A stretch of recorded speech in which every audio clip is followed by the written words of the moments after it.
Hi everyone, my name is Twinkle and welcome back to my YouTube channel. In today's video, I'm going to be taking up 50 questions that are related to cabin crew life, cabin crew eligibility, cabin crew doubts about their life, how the job is, how to get into it, and everything and anything that you can think of. So yes, 50 questions that you guys have asked me and are pretty much most frequently asked on my videos or over my Instagram DMs here and there. So if you're interested in cabin crew life, cabin crew career, or making a career into aviation, then you must watch this video until the end. I have in the past made a few videos where I covered common questions about cabin crew, but not as much as I'm going to cover in this video. I just thought that I should compile all the questions and make one video about it, which is going to be this, so it's easy for you to find and look up for answers for these questions. So I've written down all the questions and they are with me here, and without any further ado, let's just get into the video. So there's no particular format or set way that I'm going to cover up the eligibility first, or how they, how the life is all about. It's just random questions and I've just clubbed all of them. So I highly recommend you to watch the whole video until the end.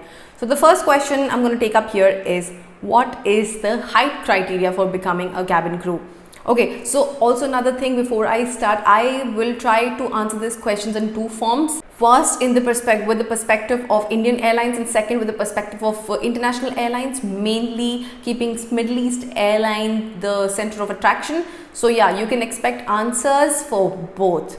Yeah. So yeah, the height criteria. So in India, the height criteria depends upon the airline. It can be, for some airlines, it's going to be either 165, 170, 172. So it's clearly mentioned for male and female. For Middle East airlines, most of them are dependent upon arm reach criteria. So now what is arm reach? For example, if Qatar Airways has a height criteria, like they don't have a specific height that you should be of this centimeters of height or whatever, they just have a common arm reach criteria, which is 212 cm. That means when you are standing up like this, which is shown in the picture, you should be able to touch the mark of 212 cm. Right, so there will be a mark which you need to check. So the ladies can remove the shoes and go on their tiptoes like it's shown in the picture here, but the gentlemen cannot do that. Okay, so yes, this is how the height criteria works. Now there are questions when people ask me that I am 1 centimeter less, or I'm just not able to reach, I am able to reach 210 or 211. So guys, this is an essential requirement. Without this, even if it's half a point or 1 point, you cannot reach, you cannot make it up to the other level. So now it's up to you to decide whether you want to go ahead with it or not. Second question comes in, do we need to stick up to the eligibility criteria of the airline, which is the minimum requirement? So the answer is yes, absolutely. You need to stick to each and every point by point to the eligibility criteria, because if you don't meet that requirement, you will not proceed to the second level, or even if you do, you will be taken out from the second or third round, which can be disheartening. So might as well just look for an airline whose minimum requirements align with your specifications. Third question is about tattoos. Are tattoos allowed? So whether if it's India or international airlines, in Indian airlines, most of the airlines will tell you that we don't allow tattoos on visible areas. Visible areas means when you wear the uniform for that airline, and if the tattoo is visible, then it's a big no-no. But if it's not visible, then it's fine. That's how it works in Indian Airlines. Now talking about international airlines, most of them will also have the same criteria. So you can go ahead and apply. Now there is one exception to this, Qatar Airways. It doesn't matter whether you have a tattoo which is visible while wearing a uniform, or if it's not visible while wearing a uniform, you are not allowed to apply for the airline. They will, even if you make it up to the second round, they will chuck you out on the third round, or even if you make it until Doha, and then there will be checks, there will be medical checkups and things like that, and they will make it out and then you will be chucked out. So there is just no use of going if you have a tattoo. No, it doesn't work, so don't go for it. Question number 4, if we go for laser technology, some laser treatment, and we have no scar, then can we still apply for the airline? The same thing applies for Qatar Airways. You really need to tell them about each and every scar, whether it's on your knee, whether it's on your ankle, it's on your underarm, chest, wherever it is, you need to declare the scar.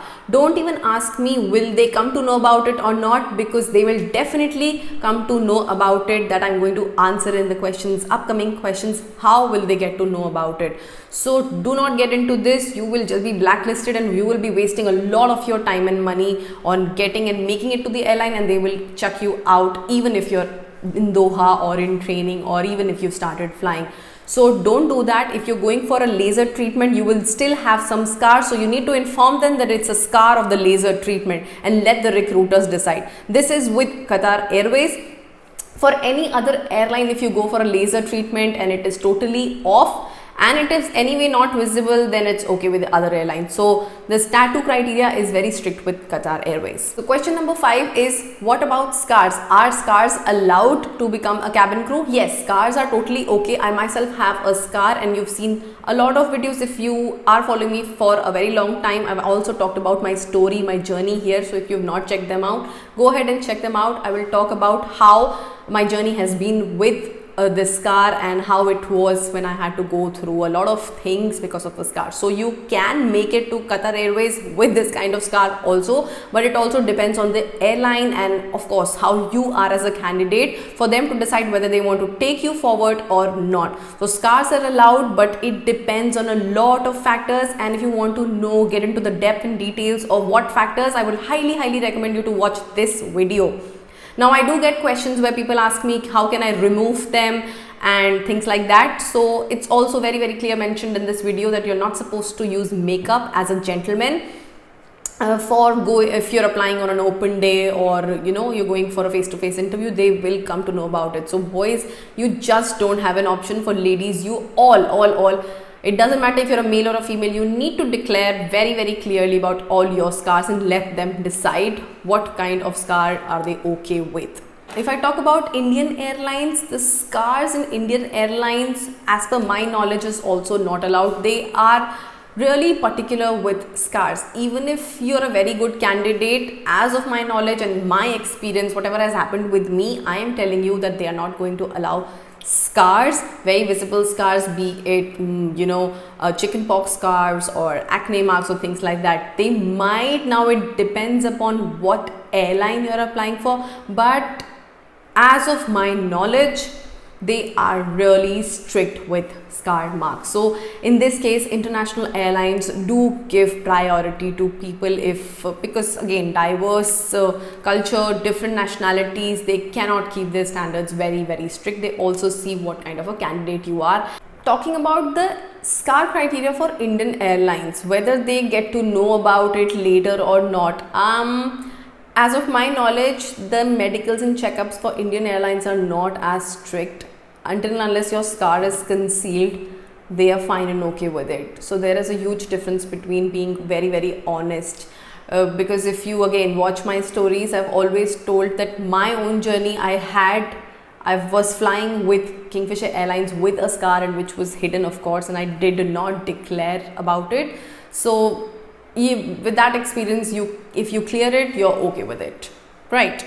Number 6, I have surgery marks, I have laser marks. Can I go ahead with the interview? Yes, absolutely. In any case, be it any scar, be it any problem, you are absolutely okay and eligible to go for the interview. At least you will have the maximum clarity of your condition, whether you can continue with this airline, with the career in this airline or not, or you can continue thinking about this career or not altogether. So you will have a lot of clarity. Definitely go for it and question the recruiter if it is a problem at all, because you anyway need to declare about your marks and scars. Question number 7 is also relevant. I have self-harm scars. Am I eligible for it? So guys, for international airlines, specifically Qatar Airways and Middle East Airlines, self-harm scars are a big deal, because you have a specific round, psychological round with a proper a doctor, you have your medicals and you're asked your question, they do check your arms, and even if it's cat marks or other marks which can, you know, come across as self-harm marks, can create a bit of a problem. So then you need to speak to the doctor and things like that. So you can clear the round, but if they find it and you don't clear the medicals, can be a little bit of a deal. But again, coming back to the point, can you apply? Definitely you can apply and you can explain how it happened, but whenever you explain, please do not talk about self-harm. Explain it giving some other reasons, because if you tell them about your suicidal thoughts and stuff like that, they will not consider you. Question number 8. How do they come to know about scars? This is specifically for international airlines and airlines like Qatar Airways. If you have a scar which is hidden, how do they come to know about if you don't tell them the truth? Yeah. So question like this. So the answer to this is, whenever you will reach Doha, if you make it, you'll go for medicals.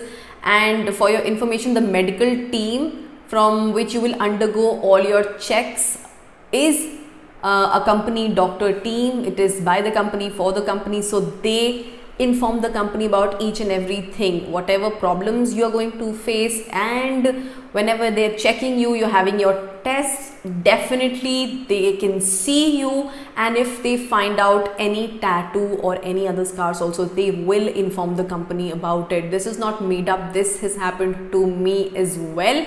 So this is the first hand information. Yes, it's not stripping, but when you go for your test, you're definitely, there are some tests which include that you need to definitely take your clothes off, and the doctors get the information of if you have any scar or tattoo on your body or not, and they will inform the company. So now you will be able to make out that you're not supposed to lie and be dishonest during your interview. Question number 9. What is the age criteria for becoming a cabin crew? So for Indian Airlines, it's usually 18 years. You've attained the age of 18 years, and the criteria with respect to your studies is 12 pass.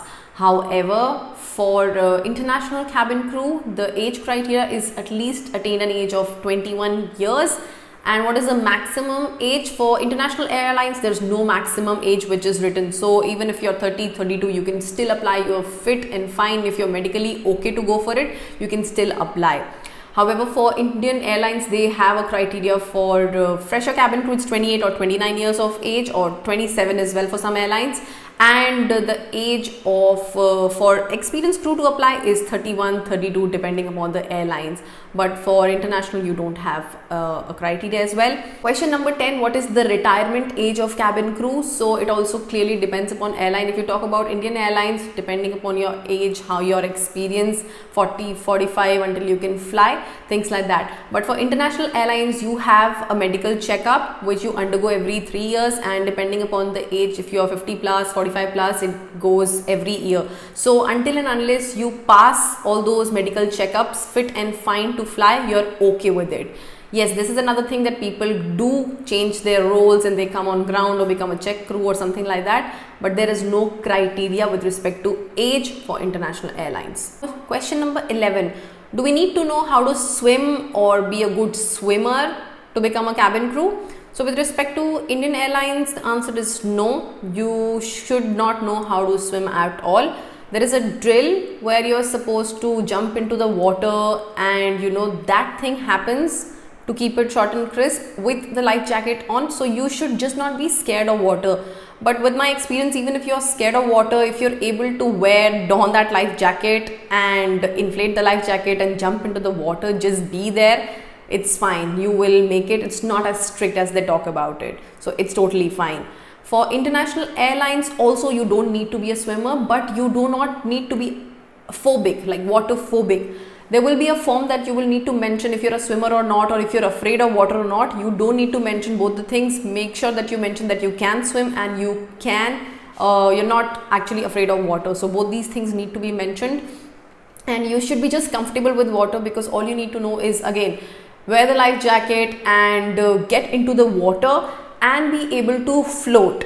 So well, technically you can do all these things if you're confident to get into water only when you know how to swim. But if you're someone who is okay, you know, to get into the water with a life jacket without knowing how to swim, then it can work for you. So just know that if you are getting through, you are having an interview, go join the classes and just get comfortable with water. That's all they need. You just need to wear that jacket. You're anyway not going to drown, but you should need to be comfortable. You cannot show that you're a waterphobic. Talking about some airlines, there will be a test for that airlines. It will be written, so you need to show. Very few of them, like Virgin Atlantic, Lufthansa, they have tests. They have specific requirement that you need to be able to swim for 25 meters or something like that. So only for those airlines you need to be a swimmer. Apart from that, you don't really need to be a swimmer to become a cabin crew. Question number 12 is, do we need to join a cabin crew institute, cabin crew school, or what is the best institute to join to become a cabin crew that can help you or assist you? So the answer is no. You don't need to join any institutes with respect of becoming a cabin crew. If you're thinking that they will help you or give you support or assistance in becoming a cabin crew, no, nothing of that happens. In fact, there is no preference also given whether if it's an Indian airline or international airline. It is not a requirement, therefore there is no preference also. It totally depends upon you. If you want to join and enhance your personality altogether, then it's up to you. It is totally your decision. But with airlines, a selection point of view, there is no preference or requirement. Question number 13, what are the educational qualifications or specific diploma or courses that are required to become a cabin crew? So the answer to this is, whether it's Indian airline or international airline, there are no educational qualifications apart from being a 12th pass. So high school certificate is required. That is the only requirement that you need to become a cabin crew, whether it's India or international airlines. Question number 14, what is the cost of medicals that you incur during your selection procedure, and who takes care of that cost? So the cost also depends upon where you're getting the test from. Sometimes the airlines will mention the name of the hospitals, and most of them are very good hospitals like Fortis and Max if you are doing it in India.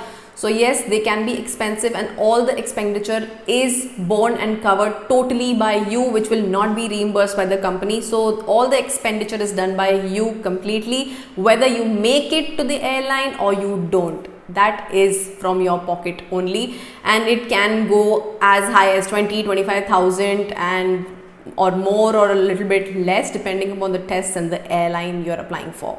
Question number 15, what is the training cost, accommodation cost, travel expenses, things like that, and who takes care of that? So talking about India, whether it's your training cost, travel cost or accommodation, it is all taken care by you as an individual. The training cost for airlines can differ starting from 50,000 rupees to as much as 75,000 or 1 lakh rupees as well. The accommodation and travel is completely yours. So they can, depending upon the airline, provide you accommodation if it is out of the city for 4-5 days, so that you can find your own accommodation and your travel. But for international airlines, every little thing is taken care by the airline, and that money gets deducted after you're done with your training in the name of as a training cost or accommodation cost or something like that. But you will not have to pay anything from your pocket. So this is the major difference between Indian and international airlines with respect to accommodation, travel and training costs. Additional question with that, which is like a bonus, what comes to me is, do we have an EMI option, or what is the time frame that is given to us to submit this amount of training to the company? So there are no EMI options available, that is for sure, but there is a time frame which depends again on the airline. Now it's COVID time, things can go, they can change a little bit, that they want to take care of your travel and accommodation, and the training cost will become higher, but that is totally again subjective depending upon the airline and can change because of the pandemic now. But the time that they give can be as low as a week or two, or as much as a month or more as well. And you can also speak to them at your level if you need more time, or if there is another batch available. But again, it's subject to availability, totally very subjective, but the time frame depends upon the airline. Question number 16, is there any additional language that we need to learn to become a cabin crew? So for India, there is no need for you to know an additional language. Of course, if you know an additional language, that is an advantage, but that's not going to make you a cabin crew just because you know a language. You know what I mean? For international airlines, the same criteria works. It does not really give you a preference over someone who does not just know a language, but it definitely can be like, can make you stand out in case they require a crew which speaks a specific language. because if we talk about Middle East Airline, we have people, we have native speakers from almost every country who can speak a language for, we have over 150, 160 nationalities working in Qatar Airways, Etihad, Emirates. So they don't need people from other country to speak a specific language. So they would prefer native speakers. So you're getting my point. If you learn Arabic, for example, but that does not make any sense because they have native Arabic speakers. So they will give preference to them only. In fact, they are the ones who are considered. So there is no point learning a language just because you think you will get over advantage. But there are some international airlines where they want people to speak German or French, things like that. So with that perspective, thinking about a specific airline, if you're thinking, yes, go for it. But there is no added advantage of specifically learning a specific language that you think will give you some preference to become a cabin crew. Question number 17. What are the teeth requirements to become a cabin crew? Now this one is again very, very subjective. There is no minimum eligibility criteria which talks about having this kind of teeth or no. They just say a presentable smile, a good set of teeth and things like that. But that does not mean that everybody who's a cabin crew has perfect teeth. I've seen cabin crew, in fact in international airlines, I've seen cabin crew with the little bit of, imperfections, if I want to say it. Yes, crooked teeth, and where they have teeth one above the other. I've seen crew with gaps as well. I've seen crew with not so perfect smile as well. So it's not that you cannot make it, but if your teeth are absolutely not presentable when you're smiling, you can, there can be chances that you will be rejected because of that. Indian Airlines definitely can have a stricter requirement, but how will you get to know when you don't apply for it? So my advice for you will be that go attend the interview. If you think that your set of teeth needs some kind of improvement, then go for it. Or if you're okay going for improvement in any which ways, then go for it and consider going for an interview. So it is totally dependent upon you, because there is no one who can tell you this is the set of teeth which is required to become a cabin crew, because I have had colleagues with not so good set of teeth as well. They had imperfections and they were flying as a cabin crew. Question number 18. Does complexion matter? Do you need to be of a specific skin tone, whether you need to be fair, or do deeper complexions not make it? So with respect to Indian Airlines, there's nothing like that. I haven't seen any such discriminations. Also with international airlines also, you have people from every part of the world, and whether you're a fair complexion, deeper complexion, medium complexion, doesn't really matter. So complexion does not matter at all. Question number 19. Where can we apply to become a cabin crew and how do we apply? So the only medium and way to apply for any airline is their official website. You can go on Google, you can find their official website wherein you book your tickets. You can go to the careers page and look out for the current opportunities, current vacancies, and that is the only place and space where you will apply for a cabin crew job. Every other space or platform is fake. So anyone who's telling you that give us some money or documents, we are consultants, we are this, we are that, no, don't go for it. Anything which comes from an official website will only give you an authentic and a good job offer. So anything apart from that, do not consider. Talking about the how to apply part, it depends upon, of course, the airline first, whether it's Indian or international. For Indian Airlines, most of the time you will have a walk-in interview. But for international airlines, for some you'll have to apply online first and then go for an offline interview, or you will be waiting for an invitation to go to an assessment day, things like that. So it depends airline to airline and what kind of time you're going, because if you talk about now, things are going to change now. So most of the things will be online plus a video interview and then definitely a final interview. Question number 20. How much does a cabin crew earn, or what is the salary of a cabin crew? Well, in India or internationally, it depends upon the airline that you're working for. But one thing that is for sure is basic salary and some extra salary that you make according to the hours. So usually in India, they set up a number of hours, maybe 50 to 60 to 70, that if you do that number of hours, you will get this much of basic salary, and then anything extra over and above this, you will be paid per hour basis. So it depends basically upon how many hours you fly. Internationally also you have a little bit of difference, which is you have a basic set salary which is not dependent upon a minimum number of hours. Whether you do 0 hours or 50 hours or 100, you will get that basic salary. Plus with every single hour that you fly, you are paid accordingly. So for example, 2000 riyals that you get is your basic salary, plus if you do like 50 hours and your per hour flying amount rate is 20 riyals, so you do the math and you know how much you make. If you want a full detailed explanation on how the salary of cabin crew in Qatar Airways works, I have made a fantastic detailed video. I'm going to be linking that here and in the description box as well. If you want, you can go ahead and check that video out. But to give you a basic idea of how much salary does one make in Indian Airlines, it can vary from somewhere around 25,000 to as much as 50,000, and if you fly internationally as well, it can go as high as 70 to 80,000 and to even lakh rupees, but the later part is not that frequent. So yes, it depends upon how many hours you fly, what sector you fly, your aircraft you fly. Question number 21. Do cabin crew and pilot get married or they date each other? Now guys, it is just as normal as any other industry. If you're working as a doctor, you're working in a BPO industry, you're working in any IT company, it does not depend upon a specific industry. If you like someone, be it a pilot or a doctor in your industry, they can get married to each other or they can even date each other. It does not depend on industry. It is not at all industry specific. If there are two people who like each other, who want to get married, who want to date each other, it has got nothing to do with industry. This is all rumors and this is all your own thinking or how people like to put it, that in this industry specifically pilot and cabin crew date and then they get married or they just date or whatever. But it has got nothing with industry. It is just if you like someone, there are different pilots who are dating, pilot to pilot gets married, pilot to cabin crew gets married, cabin crew to cabin crew also gets married. So it is totally depending upon a person to person and not anything to do with the industry. Question number 22. Can cabin crew eat or drink anything on flight?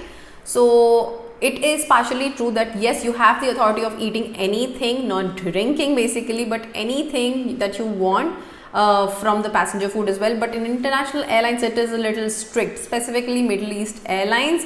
You have your cabin crew meal as well, or you have the authority to eat passenger food as well. You can eat whatever you want, but depends if you should not have a complaint or a shortage of passenger meal and somebody getting upset because of that. So you have the freedom to eat whatever you want on the flight, so making sure that you have enough food for passengers left, you don't get a complaint or something like that. Talking about smoking or drinking, no, you're not allowed to drink or smoke on flight.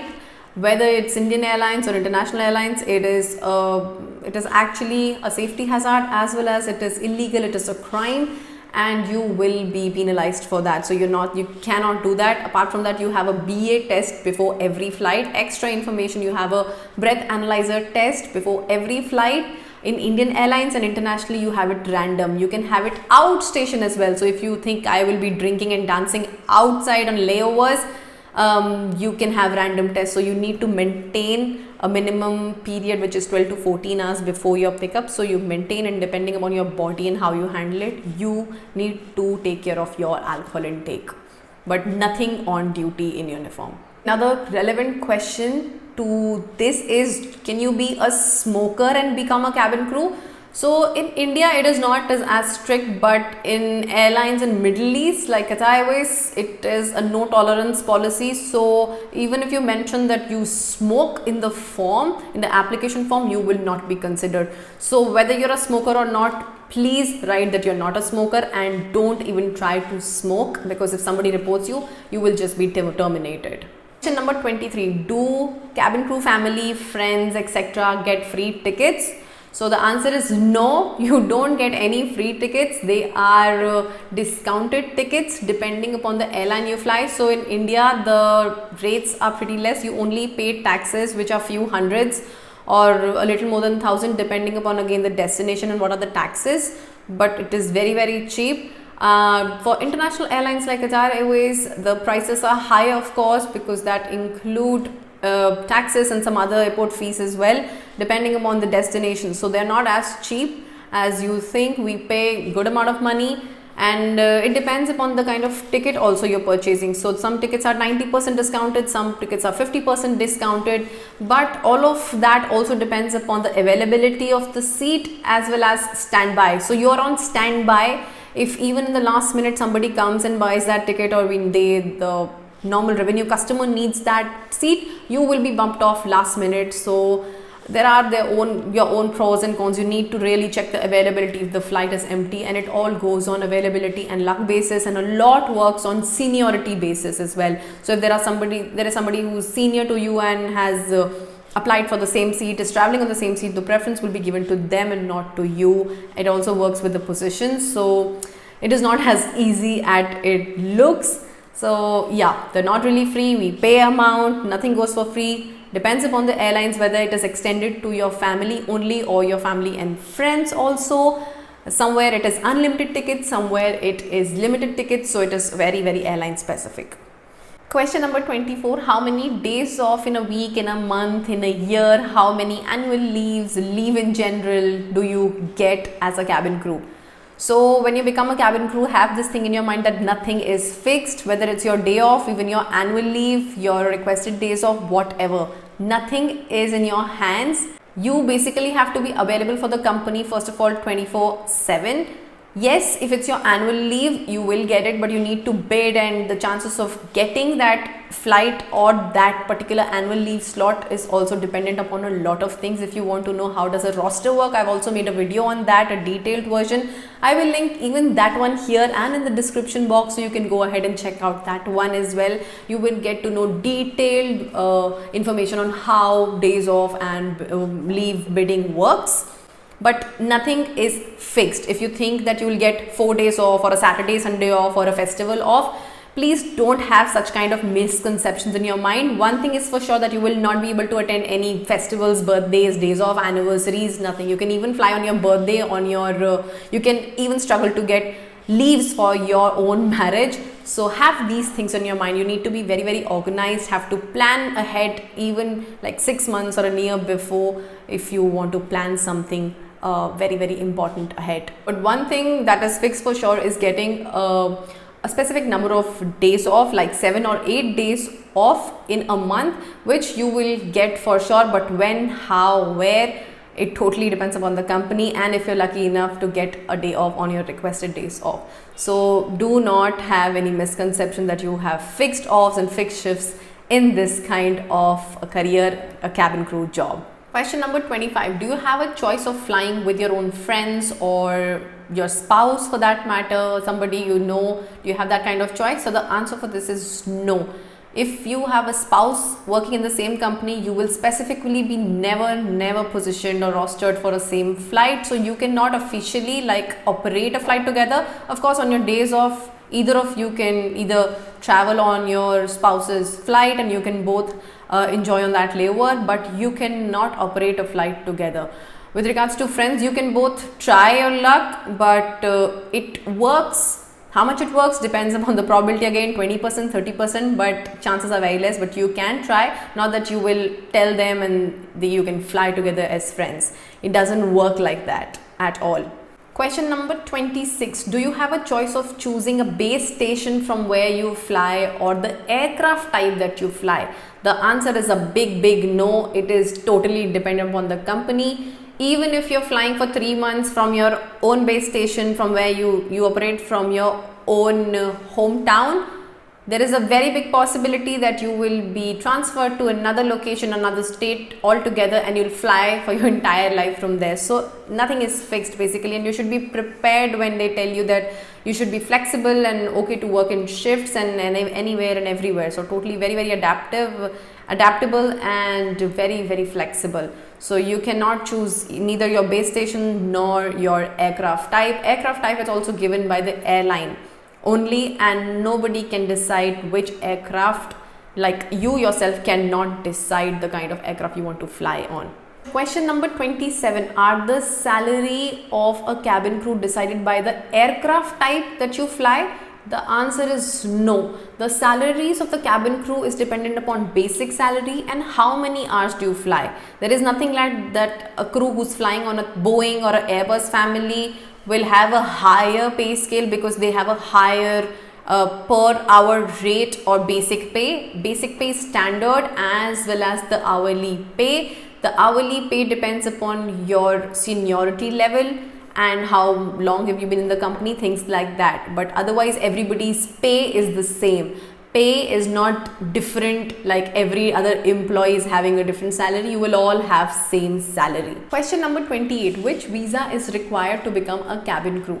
So the answer to this question is there is nothing, there is no visa that you need to get prepared from your end to fly to any destination. So for example, if you're flying to US, the company will only make sure they will arrange all the interviews, the documents, everything for you.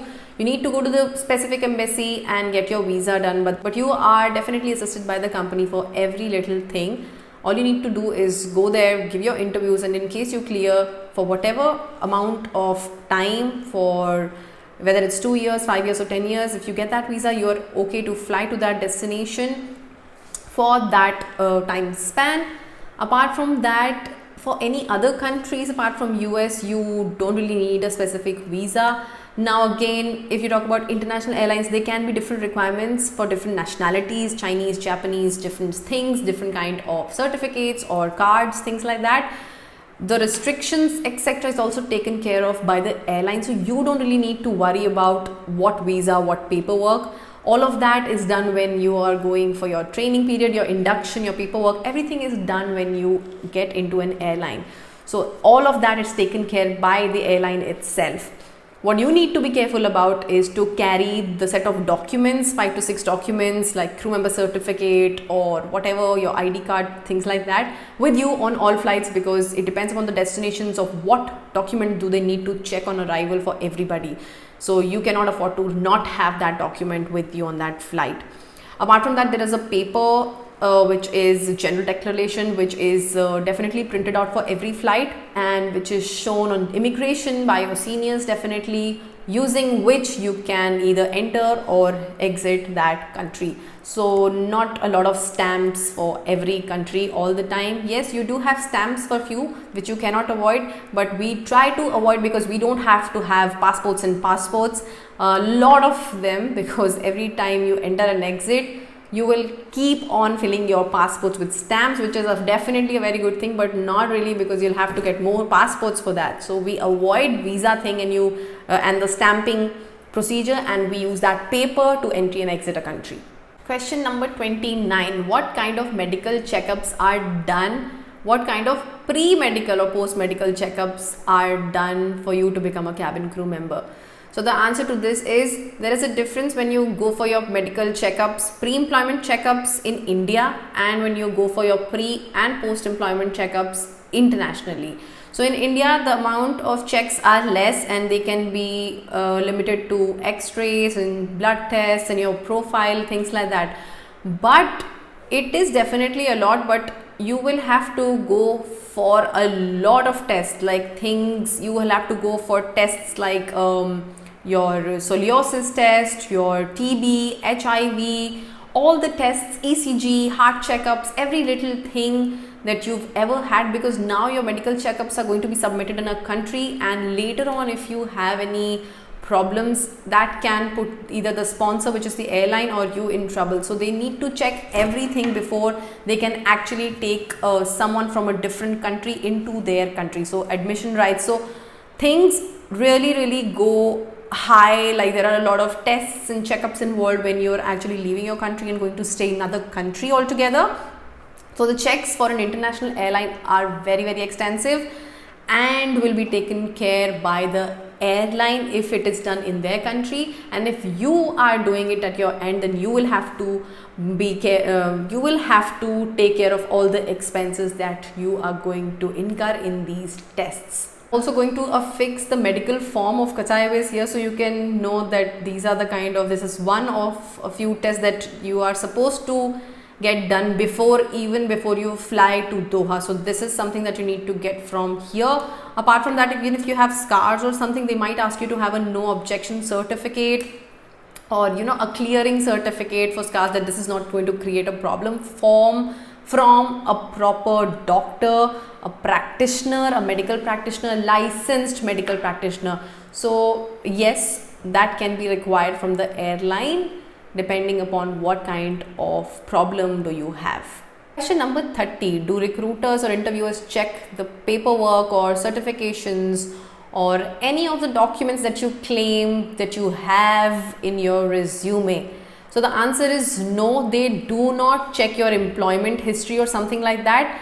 Apart from if you have an experience in any airline, they will ask you to submit an experience letter or a salary slip. Those are the documents that they might ask you, because in my case I did carry everything on the day of induction, but nobody really collected anything from me. Yeah, so for that case, no, they will not ask you for paperwork, but one thing that will definitely ask you is 12th certificate. So certificates for your educational qualifications will definitely be asked to you, whether it's an Indian airline or an international airline. But for Indian airline, they will definitely take your experience letter and your salary slip.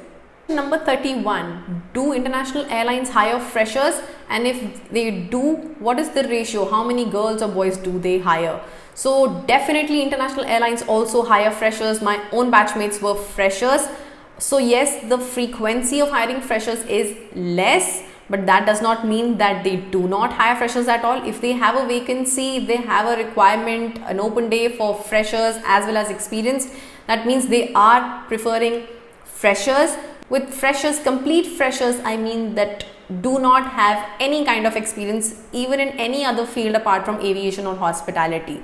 Yeah, so that apart from that, they prefer people from any other field as well, like having an experience from maybe a doctor field or a pharmaceutical field or an IT company, things like that. People who are preferring to have a career change are also okay. They do not just hire people with experience in aviation and hospitality. Coming to the ratio of boys and girls, there's nothing that more girls are hired or more boys are hired, or they have a ratio in their mind of 50-50 or 70-30. There is no set ratio. Whatever they like, whoever they like, they will hire. If the vacancy is only for girls, definitely the girls will be hired, but there's no ratio that international airlines have in their mind that they are going to hire only this number of people for boys and only this number of people for girls. In fact, a good to know information about this is if they hire and they like you, they can put you on hold for as much as 7, 8, 9 months or even a year if they like you, and whenever the vacancy comes in, they send in you the request of that you are okay to proceed to the country and you can start flying with us. So if they like you, they put you on hold, and whenever the vacancy or the availability is there, whenever they require you, they will call you. So it's nothing like they don't want to have you if you are a suitable candidate. Question number 32. Can cockpit crew, which is the pilots and first officers and cabin crew, sit in the cockpit and chit chat and have a lunch or dinner, things like that? So the answer for this is no. It is strictly not allowed, whether it's an Indian airline or international airline. For international airlines, if we talk about Qatar Airways, it is actually limited to 1 or 2 persons who are working in the front. Either it's the purser or the one who's the galley manager in the front are only supposed to go and serve the flight deck one by one. None other than that, without having a specific purpose, no other cabin crew will enter the flight deck. Though it's an open door policy that you can talk to the pilots, but not with the motive of having a personal chit chat session. No, it's not allowed. With respect to Indian Airlines, it can be little flexible, but not with the mindset of having a chit chat or tea or coffee. Yeah, I know that you see a lot of pictures and stories and videos on Instagram, but that is not happening. Those things do not really happen on everyday basis. Once, in a month or some crew is trying to do that and making videos viral does not change the rules and regulations of the company. It is pretty much very strict. Question number 33. Is the layover food or the travel paid to the cabin crew? So the answer for this is no.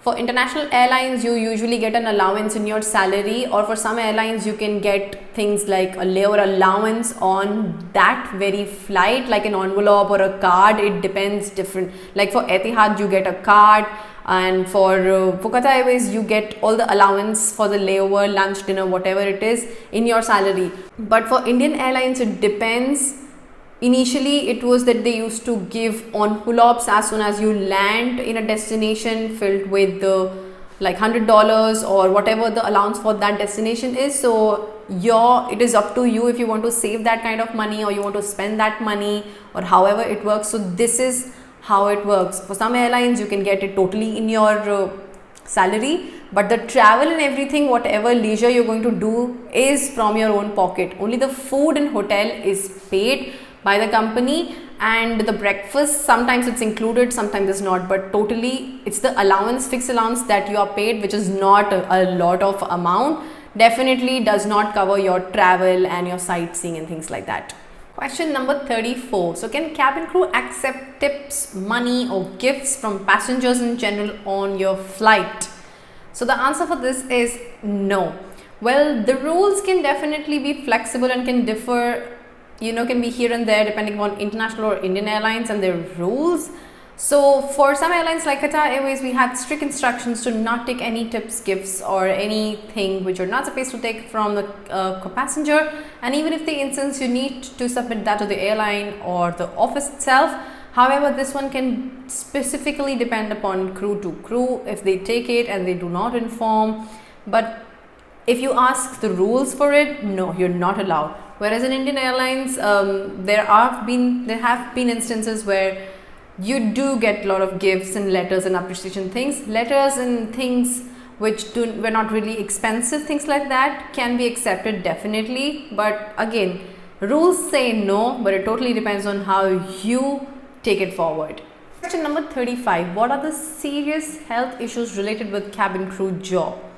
So again, cabin crew job is a different kind of lifestyle, and with this lifestyle comes a lot of pressure. If you maintain yourself, your health, your lifestyle, your body clock, which is very difficult from day one, chances are that you will not be as sick, or you will not get prone to the usual problems, which are backache, menstrual problems, ovarian disorders, difficulty in conceiving, skin issues, damage, or any other severe diseases as well, which may or may not be because of just flying. People getting flu, fever, communicable diseases, UTIs, backaches, disturbed menstruation cycles, ovarian disorders, uterus, this, that. These are the things which are very, very common. And of course, baldness again, because these are the things which are related to prolonged flying. Now again, I will reiterate, this may or may not be only because of flying, but these are the diseases which are related to prolonged flying. Question number 36 is a little bit related to medical issues, that can a cabin crew be color blind or night blind? So the answer for both of them is no. You cannot be selected if you're night blind or you're color blind, because you need to identify colors and they are related to something safety, which I will not prefer to go in details, because there are certain chimes and certain colors that you need to definitely identify, which definitely has blue, red, green, and you need to identify those colors with respect to safety and emergency procedures. So you cannot become a cabin crew if you're colorblind or you have night blindness. There is another video that I've made about 10 medical issues that can have problems in your selection as a cabin crew. So if you want, you can go and check that out. That also will be linked in the description box and somewhere here. Question number 37. Can we sleep on flights? Like, can cabin crew on their operational duty sleep on flights, and where do they sleep? So yes, just like pilots, even cabin crew can sleep on duty in some long haul flights. Long haul flight means the flights which are longer than 10 to 11 hours or 12 hours. So yes, they have a stipulated amount of time which is distributed between two set of crew, and you have a place inside the aircraft wherein what and how the details will be definitely available on internet. So there are specific bunk beds, usually 8 in number, that you can go access during your sleep time, where the second set of crew will be working and one set of crew will be resting. And usually the time of sleep can be as less as 2 to 3 hours to as much as 5 hours in a flight, depending on how long the flight is. So it's absolutely okay. And yes, crew get rest time, which is important for them with regards of safety as a part of their duty too. There is a video that I've made on the truth behind the discipline of Qatar Airways that includes a lot of different things like these. Can you sleep on flights? Can you accept tips or not? Things like these, some difficult rules and regulations which you might not be aware of. If you want, you can go ahead and watch that video. Also, that will be linked in the description box. Question number 38. How do the airlines check you for scars? Do they strip you or you have to get your clothes off? So the answer to this is the airlines, if it's an Indian airline, will do your screening, whether on video interview and then on face-to-face interview. They'll ask you to declare, show your hands back in front, and probably they can check your knees or the areas that are only visible. But for international airlines like Qatar Airways, they're pretty strict because you have to undergo a massive amount of tests and medical checkups, and as I told you earlier in the video that the checks are conducted by company doctors. So when they are conducting your checks, you definitely need to remove your clothing for some kind of tests, and then that point of time, if they find a tattoo or a scar, then that will be informed to the company if that information is not already mentioned in your form. If you've informed them, that information will be definitely mentioned and they can check it. If not, that thing will be noted down and informed to the company as their observation, and that can put you into trouble. So you don't really necessarily need to be stripping off how they have put it out on the internet, but because of this procedure, yes, you are checked and the observations are noted and informed to the company. Question number 39. Does percentage matter, like a CGPA of either your graduation or if you're 12 pass, does percentage of that standard matter? So no, standard requirement is just 12th pass and nothing apart from that. But there is an airline which is Vistara, which specifically mentions that they need 60% in 12th standard. So in such cases only the percentage matter. And if you have a question which is coming to your mind that if I'm just a percentage like 59 or something, or if I'm higher or whatever, am I eligible? So if you're anything lesser than 60, you will not be considered. But if you're anything higher, that's perfectly fine. Any airline apart from that does not really mention your percentage in any degrees. Question number 40. Is it okay to have beard or mustache for male cabin crew? So the answer for this finally is yes. Initially, it was not allowed to have beard at all, and there are a lot of airlines, mostly majorly all airlines do not allow beard. It is okay for you to have mustache, but that is according to the standards and with the kind of requirements that they want you to be very specifically adhering to the grooming standards. Yes, you can have mustache, but for the beard, there are only 1 or 2 airlines like Etihad last year recently started allowing their crew to have beards, but that also needs to be specifically maintained. And of course, AirAsia in India, that's what I got to know, have provisions for having their crew to have beards while in uniform. Question number 41. Do we have any PF or cabin crew insurance? How are the accidents and tragedies that happen on duty or injuries that happen on duty covered?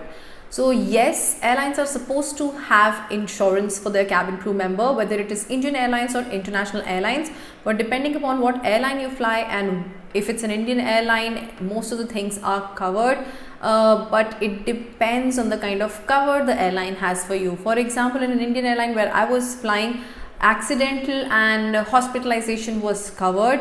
But for the international airline that I was flying, which is Qatar Airways, every little thing, including your skin, dermat expenses, be it your own home country, be it in Doha or even outside, even if you want to take a specialized treatment, things like your medical stockings and stuff was also covered. Not something like laser is covered or cosmetic surgeries. Apart from that, every little major or minor thing was covered. So yes, the airlines provide you with insurance and you can use it to keep yourself healthy, get your health checkups and things done. All you need to get is either a reimbursement showing your bills and stuff directly to the company, that is easy.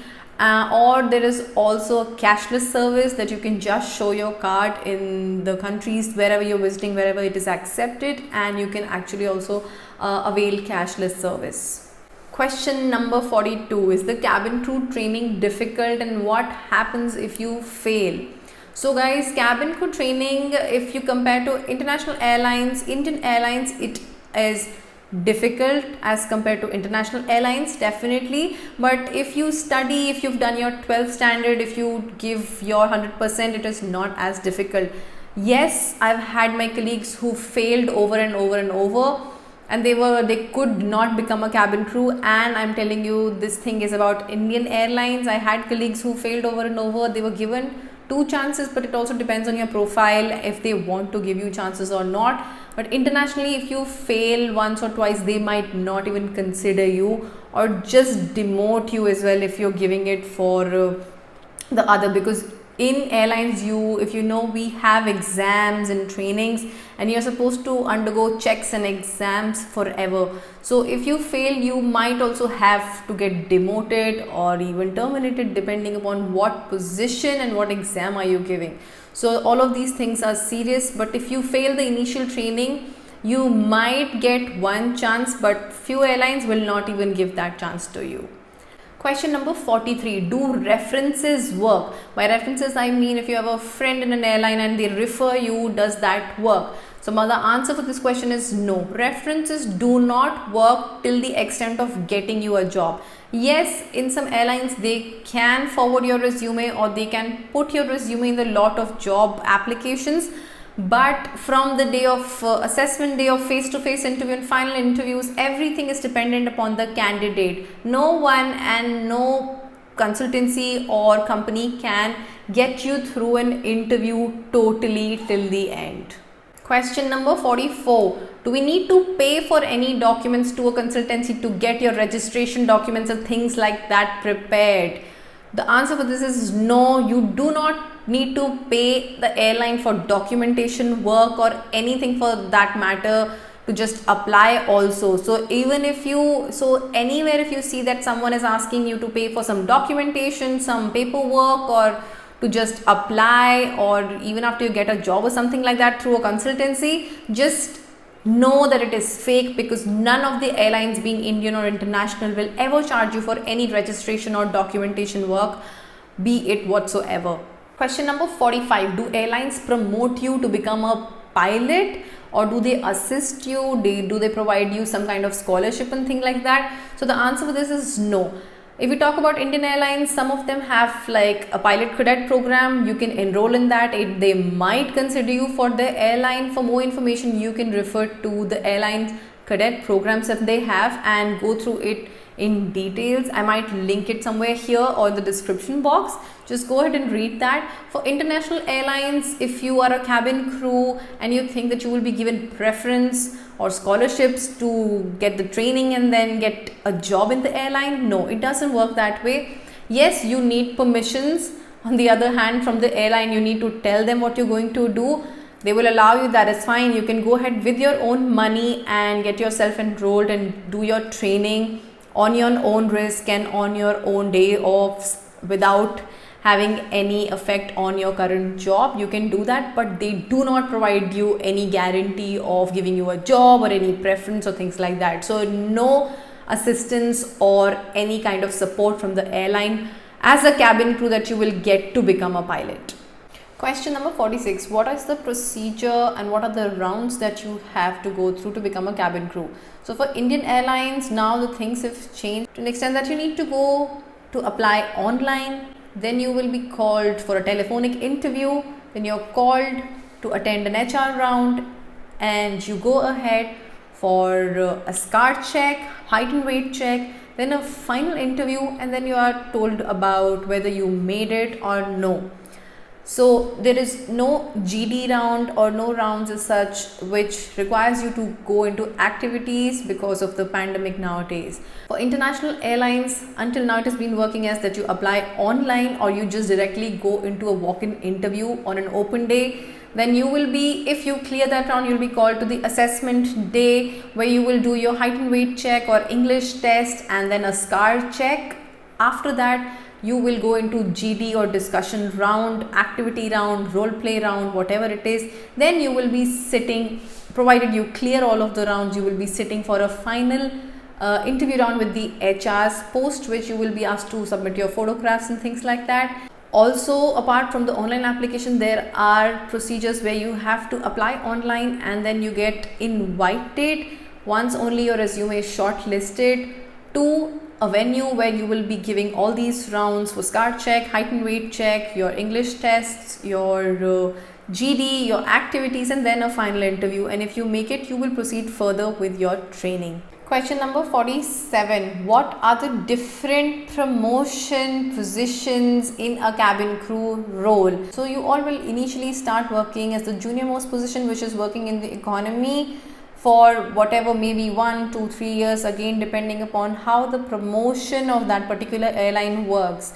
From economy, you're promoted to business class or first class crew, then you become the supervisor, lead crew, then you become the purser, then you become the check crew. If you want to know details about the positions of a cabin crew in their career, you can, again, I have made a video, check that video out. I'll put the link here or here, or you can also check that out in my description box. And not to forget, only after you complete all these positions, if you've got good amount of experience, can you apply in a position for a ground job related to cabin crew in the managerial position or for HR or something like that. So they really need you to have experience in the cabin crew position if you want to become a recruiter or things like that, because they want somebody from the airline within the airline experience so they can understand the talent and candidates better and the procedure, the position better. Question number 48. How to find a vacancy for a cabin crew job in your preferred airline? So what you can do is, as I told you earlier in the video, to apply you have to visit to the official website of the airline. If you don't see the particular job that you're looking for, if it's a cabin crew job, then what you can do is you can enroll for getting job alerts, notifications for job alerts. So whenever you have a job for that particular vacancy, they will be alerting you on your email. So do make sure that you enroll, you register yourself for the job alerts so that you get notified about every new vacancy that you have in that particular airline. You can do this registration for multiple airlines of your choice as well. Question number 49. When are they going to hire cabin crew considering the pandemic situation? So if you see a lot of Indian airlines, most of them low cost airlines, specifically Indigo has started hiring for so many positions. So there are some new airlines, budding airlines, some very well established ones. We are going to rehire or restart hiring for their crew. So yes, hiring is still going on, but if you are specific with the airlines, the answer is nobody knows it. Not you, not me, nobody else knows it. When are they going to start? Can be within 6 months, can be this year end, next year, maybe sooner, later, but there is no answer to this. So just as I mentioned in my last question about the job alerts, you can register yourself for the job alerts so you know whenever the vacancies are there for yourself.